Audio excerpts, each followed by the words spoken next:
All right, everybody. Cheers and salutations. Welcome, everyone, to Hard Lens Media. We are Chicago's fastest growing independent media network. And shout out to our audiences on Can TV. If you want to learn more about Hard Lens Media or check us out on our morning show, we go live every Monday through Friday at 9 a.m. Central on YouTube, Rumble, Rockfin, Odyssey, and Kick.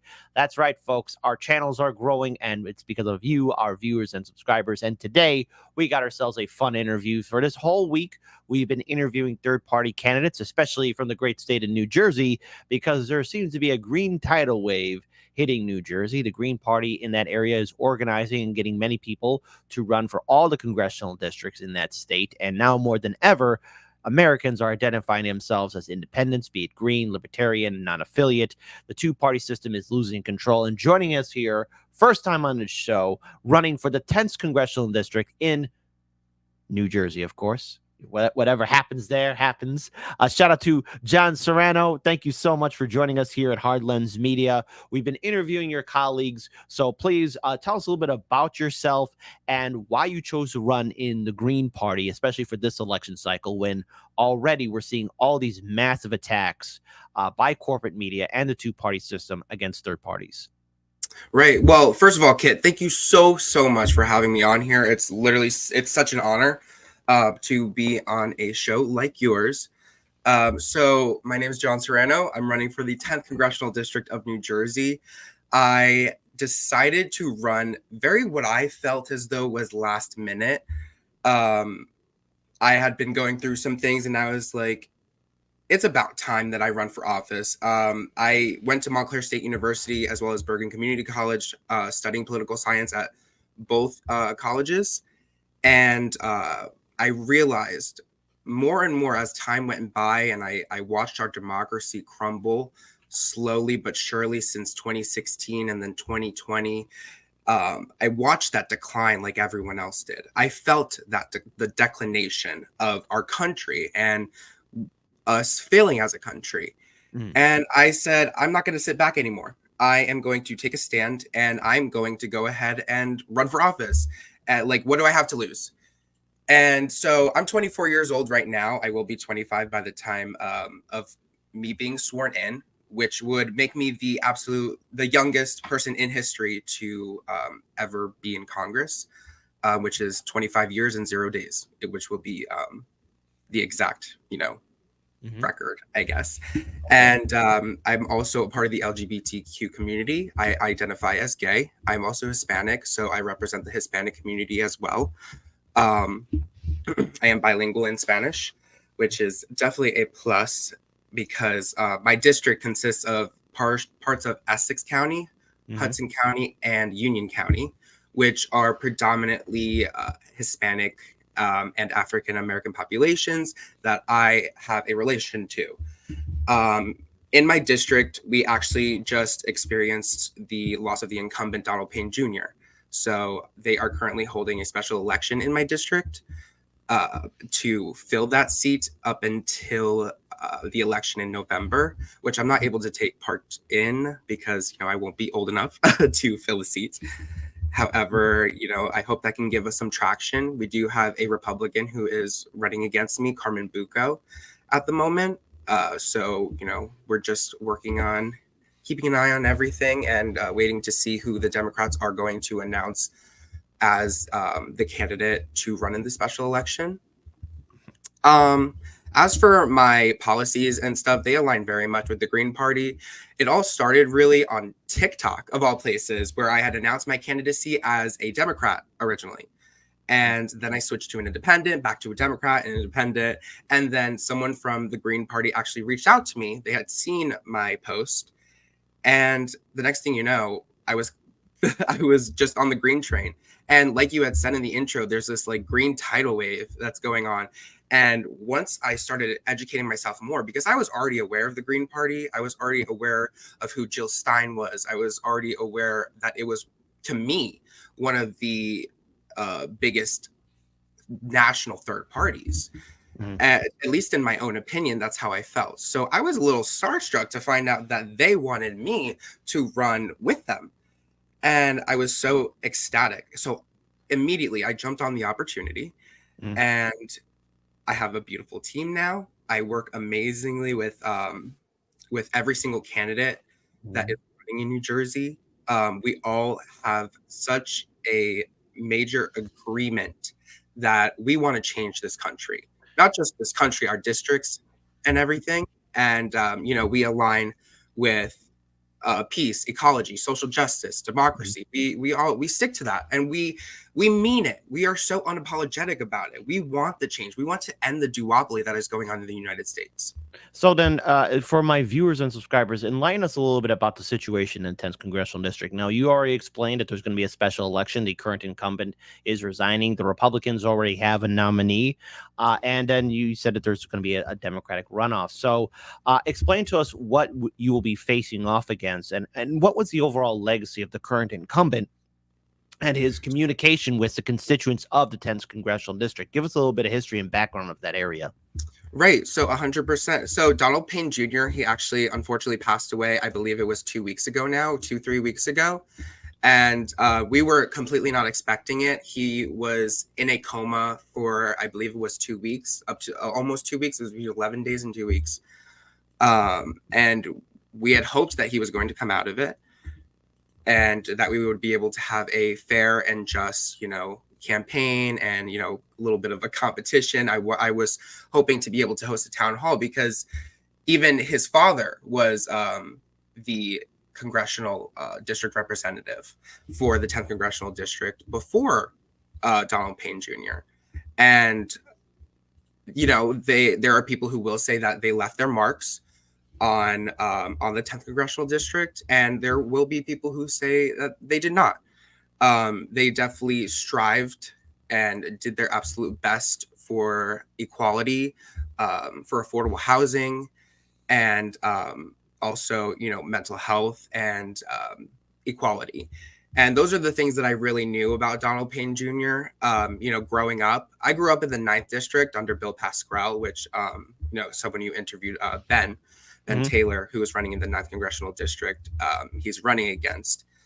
And so when I switched over to District 10, because I was originally running in 9, I had decided, okay, I need to look at my history. I need to know more because I knew who Donald Payne Jr. was. And I needed to just know more. I needed to understand who he was, why people didn't like him, why people did like him, and why people like him who are in office aren't doing anything. People like him who are still in office now, incumbents now, are not doing enough for the American people. And even a couple weeks ago, I attended a zoning committee meeting here in Garfield, New Jersey, because that's where I'm from. Mm-hmm. And it was on the discussion of building a warehouse in place of a place called the Bat Cave. And basically what the Bat Cave was a place that was owned since the 80s by a man who loved to educate children on, bats and other animals like snakes, spiders, you name it, it was there. And a company bought the land and they wanted to build a huge warehouse. And Garfield is filled with warehouses as is. And we didn't need another one. So when I went there, I wasn't expecting to get as infuriated as I had. And when I heard the committee just basically turn down every public citizen's ideas and what they had to say, because when it was the public's time to speak, it was as if the committee just didn't want to hear what we had to say. However, when the corporate company who was looking to get the zoning approved for the warehouse was speaking, there was no interruption. There was absolutely zero interruption. They heard what they had to say, and you could already tell by the end of it that they were going to approve the zoning on the warehouse, which they did. So and in regards to all of this, it explains the whole history of corruption that's happening in New Jersey, something we're all too familiar here with in Illinois. So so with all of this that is being presented to the constituents of the 10th Congressional District in New Jersey, what are some of the leading issues or concerns that are being ignored? Because right now, let's face it, we're dealing with an economic crisis, the aftermath of 2020, the pandemic lockdowns, and of course, this back and forth fighting that we see from the two-party system, even though they are both friends with each other, are severely impacting the livelihoods of many Americans. So what are some of the concerns? What is the economic environment like in a 10th congressional district in New Jersey? So as for financially, the median household income is at about 63,000. So economically, it's not doing very good here. We have a median of 63,000, but then in places like Montclair and Verona and other towns surrounding that, West Orange, those are rich towns. The people who live in those towns, they have millions of dollars. And those millions of dollars are going towards, people who are running in my district, who are a part of the duopoly, who are a part of the two-party system. Whereas I'm looking more so to help the people of Newark, the people of Irvington, the people of Cranford, Linden, the Oranges, South Orange, all these towns within my district. They have their own economic struggles, and you can see it. And even environmentally, you can see it. There's so much air pollution in my district, and it's so hard to breathe. Like, you could just feel the thickness of the air quality, I guess. Once you've lived here for a while, you can tell. And people have called us the Garden State. We're known as the Garden State for the longest time. However, North Jersey has this stigma, national stigma around it, that it smells. It's gross. The swamps are stinky. They're filled with mafia bodies. That's the story of it. Our swamps are filled with dead bodies, and they've recovered so many dead bodies from swamps, which causes an even worse stench. It's horrible. It's the corruption. So look, and obviously, The Sopranos was a TV show in New Jersey. Yeah. And with hearing about these dead bodies in the swamps, let's be clear here, folks. Tony and his crew ain't doing a good job. That's what's going on there, folks. They're not. But that does raise a lot of concerns now, because health and safety and all these other issues that are impacting the people, especially in that district, and of course, clean air, clean water, and maybe not seeing a dead body float down the river. I mean, it's New Jersey. Come on, I love all you people there in New Jersey, but you got to clean up your acts just a little bit. we have in all honesty, we do have a lot to clean up, and that is one of my biggest reasons as well that I joined the Green Party, because this is a story that I've stuck with, and that kind of like inspired me even more to run, because it was with my father. I was with my father. I was out and about, and we were in downtown Paterson, which is known for its homeless population and its pollution in itself, litter wise. And I was just looking around, and I saw garbage everywhere, and I saw homeless people building tents under interstate bridges or overpasses, and it saddened me so much, like genuinely, unapologetically. It was just, I was heartbroken even more, because I realized how passionate I was about this once given the opportunity to work in the Green Party. And we as people have a human right to clean air and clean water. And even in the town of Garfield, we don't have clean water. We get a letter at least once a year saying that our water is filled with chemicals that involve, I don't know if you're aware of the Teflon case, where there was a bunch of chemicals from the Teflon companies that were inventing nonstick pans, and I believe it was the 80s. Those chemicals are in our water, and we can't boil them out. It doesn't filter through. We can't boil it. So we've been cooking with that water for years and years. We just started receiving letters during COVID. Wow. Just to notify us. So with all these issues that are impacting New Jersey, it's been made clear, I think, for especially from the other people that I've interviewed who are part of the New Jersey Green Party, that there is a growing disdain for the two-party system. So in your district specifically, obviously, you have to get the ballot signatures, and getting ballot signatures is fundamentally important, so you have ballot access. So let me just ask you, this is going to be a question in number one is, first of all, what is the reaction when constituents in the 10th district hear about your campaign? Two, what kind of challenges are you currently facing in the 10th district to get ballot access? Are you getting any kind of pushback by the two-party system? And three, is there the possibility for a potential debate between you, the Republican nominee, and a Democratic nominee, should that happen? Okay, so I'll answer that one first. I like to work my way backwards. However, um, it's I would love to do a debate with them, Mhm. just because I want to. I'm a very open person, and I listen to everyone. My point of even my own campaign is to kind of stop the division in general, and I want everyone to look past each other's political affiliation Mhm. and just work together for the American people. So having a debate with these people and talking about what we agree with, what we disagree with, in a calm manner and in an understanding manner, so that it's not for just us to educate ourselves about one another. It's for us to educate ourselves about to the citizens of the 10th congressional district. As for, I'm sorry, could you give me the other two questions? I Yeah, apologize. the other two questions is what is the reaction from constituents when they see that you're running from the Green Party? Do you get any pushback? Because let's face it, third parties do get smeared Right. by corporate media, and thus why people are morally aligned with the Democratic Party, Republican Party.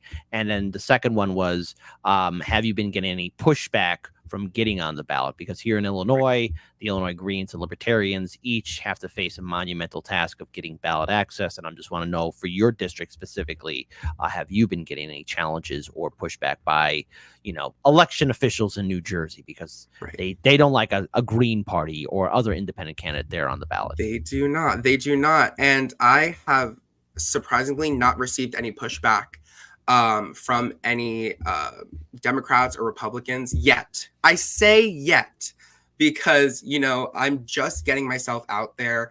I am full. I'm going to be full swing once these signatures are in. I am going to be in full swing, and people are going to know exactly who I am. And I'm ready for the two party system and the Democrats, the Republicans. I'm ready for them to come for me. They're going to. They're going to do everything to stop me from winning. And one thing about me is I have a sort of competitiveness to myself. And not only that, vulnerably, it's my dream. This is my dream goal. Well, the goal is always the presidency, of course. I won't lie about that. However, when it comes to this is the start of my journey. This is the start of something so new to me. And granted, I'm only 24 years old and I'm just ready to get into it. I'm ready to show these people that I can make the change that is necessary. I can be that fresh face for Mhm. not just the 10th congressional district, but for the United States.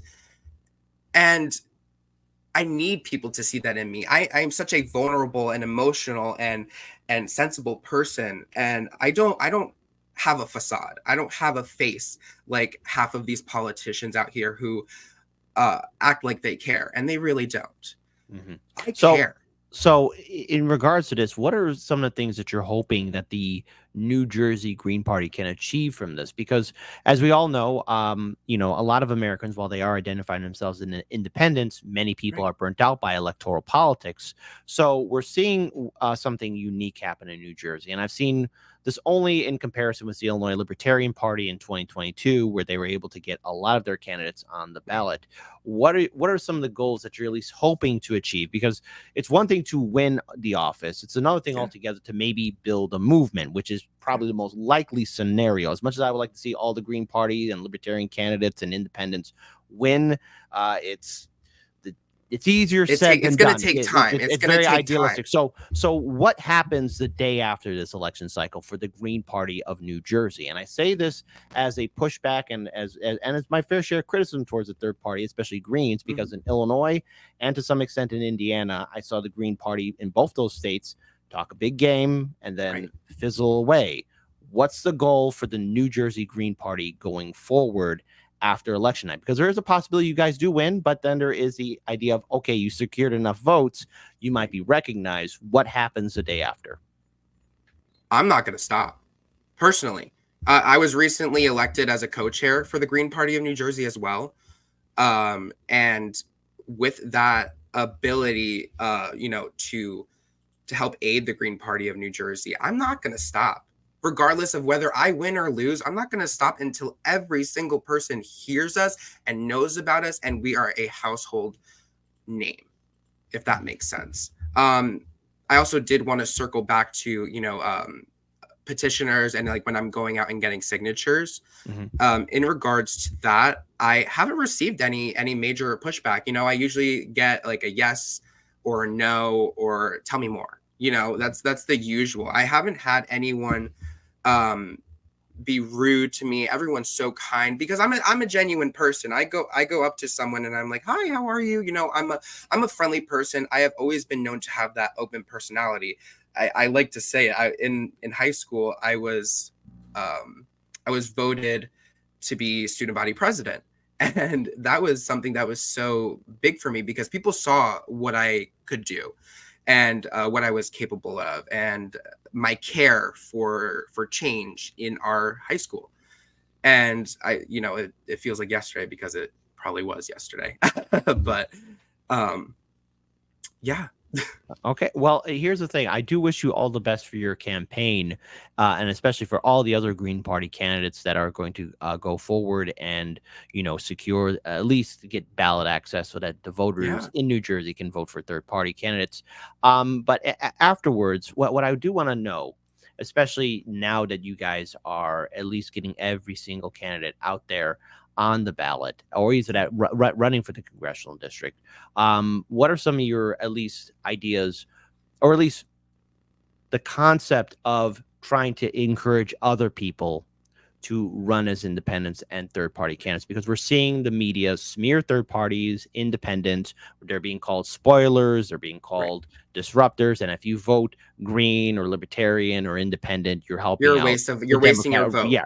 So what do you want to say to people who are perhaps maybe sitting on the sidelines who want to get involved but are choosing not to get involved? And then the second part question I want to ask you is, besides this, are there any other kind of events or signature events or rally events that you're going to be hosting in your district? Is there anything upcoming that constituents should know about so they can participate and help out? So I have so much planned. I have such a long road ahead of me, and we're just getting started. We are currently planning a meet and greet next week. I have a meet and greet with Christina Khalil at this location called Cool Vines in Newark. It is going to be such an amazing time because it's a meet and greet. We get to take pictures, do a Q&A, and basically also get signatures for our petitions because, the deadline's coming up. It is coming really fast. And the Green Party is doing everything that they can to receive that traction, to get the ball rolling. And once we have these signatures, the ball is going to be rolling. So I have that, the Cool Vines event. And then we are also working on having some sort of event at Asbury Park Pride, which is on June 2nd. So the Cool Vines event is next Friday, May 24th. And the Pride Parade is June 2nd. So those are two big things that are coming up that are going to be absolutely huge for signatures, for donors, because we are a grassroots organization. We do not take any political action committee money. We don't take any big corporate money. I will never, ever, ever do that. I believe that the two-party system is just failing. I believe that we need to end this duopoly immediately. And for those out there who are on the sidelines looking at people like me, I was there. I was on the sidelines with you. And I simply grew tired of it. And I believe that everyone in this country needs to open their eyes and realize the corruption and the fall of America. We're no longer the United States. We are a divided state, and we are closer to a civil war now more than ever since the first ever civil war. The time of Abraham Lincoln. I would say, I've been hearing that talk about civil war, and I think everyone needs to calm down. That's not right. That is being hyped up. But I understand what's seen in the media, but I've actually seen my fair share of good people. So I got to push back on this whole civil war thing. And no matter who says that politically, no, we're not there. And it's not going to happen. Yeah. So it's definitely. I don't believe that it's going to happen it just you could just feel the division. I don't know if you there is a division. There is a division. However, it is more of just a lot of people are angry, scared, upset, and disappointed in our institutions that have fundamentally failed us. So, as a final note, where can people follow you online and on social media so they can help you on your campaign? Right. So it's John for Congress on Instagram and Twitter. That's JON, the number 4, and then Congress. And then also my website is also John, the number 4, Congress. My Facebook is John Carlos Serrano, or John Serrano for the United States House of Reps. And my TikTok is John for Congress with FOR. It's FOR. Thank you. Thank you very much for your time. I'm very appreciative of it. And I do encourage everyone else, listen, now more than ever, we need to support independent candidates and start building movements and organizations not connected to Washington, D.C. If you're watching this, don't worry. We're going to have a quick short break. And if you're a part of our Can TV audience, tune into Hard Lens Media, YouTube, Rumble, Rockfin, Odyssey, and Kick. I'll see all of you very soon. We got some music that's going to be by Jesse Jett. But right now, let's take a little break. Thank you again, John, for your time. Thank you, Kit, and thank you, everyone who's tuning in.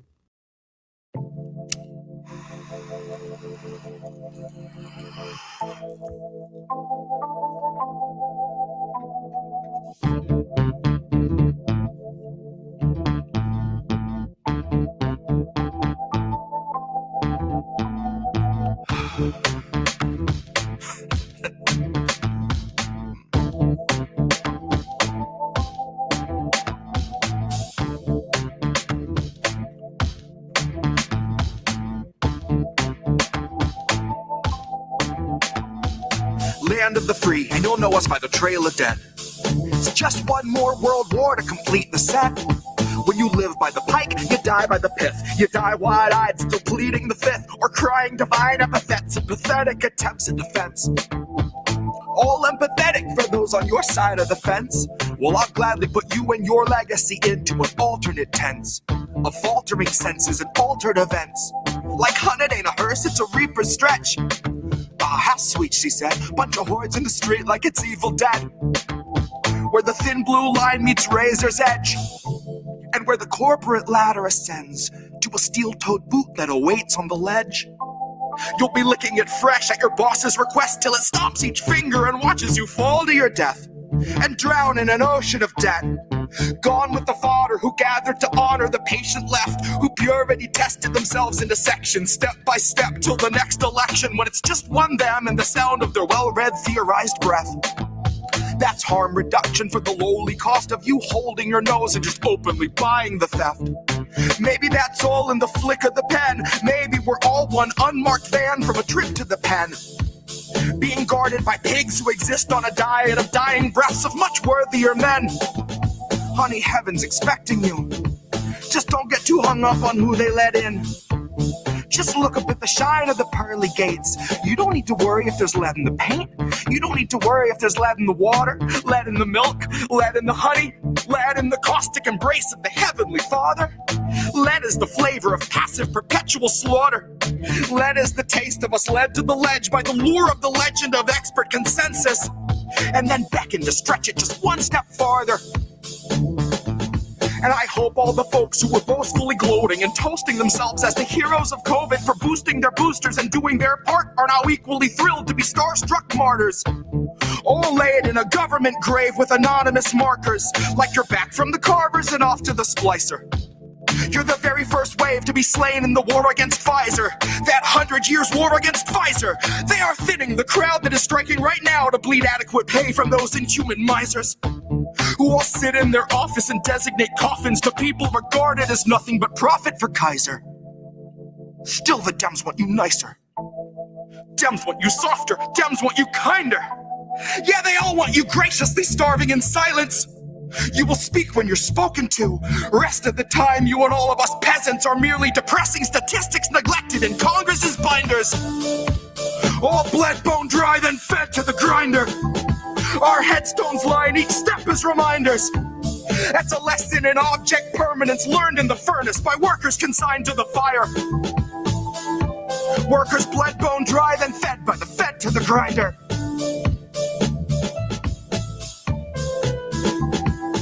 Fed by the fed to the grinder.